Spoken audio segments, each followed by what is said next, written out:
Акцията за събиране на средства за децата от дома в Гомотарци продължава от месец. Идеята е на група видинчани, запознали се в социалната мрежа Facebook. По време на една от седмичните им срещи на кафе решили да направят едно добро дело, всеки да отдели колкото може от месечните си доходи и да дарят парите на някои от социалните домове. Спрели се на децата с увреждания от дома в Гомотарци. Какво решихте и кога го решихте, за да помогнете на децата? На кафе, както винаги. Спонтанно. Решихме и тръгнахме.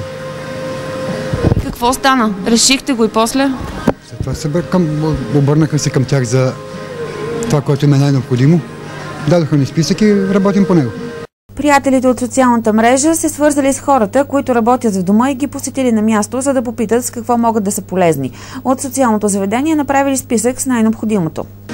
Срещнахме се с хората, които работят в дома, представиха ни списък с най-необходимите неща, уреди, от които се нуждаят, и събираме пари в момента все още, закупуваме нещата едно по списъка и вероятно до седмица-две ще идем в дома да ги занесем.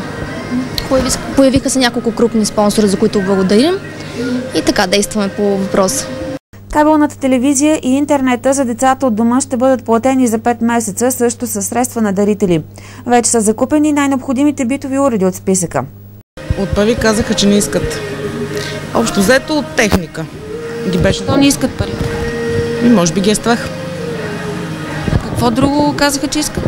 Не искаха шевна машина и отия за гладене. Това може по списък. Ученически пособия.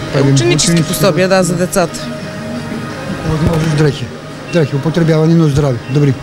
Около 20 човека, приятели от Фейсбук, са се включили досега в благотворителната инициатива. Парите са събрани трудно, хората, които са отделили от доходите си, не са богати, затова и акцията продължава. Събират се средства, с които ще се купят ученически помагала за децата, запазени детски дрехи и обувки. Ако решите да се включите, може да го направите, като се свържете с групата приятели във Фейсбук.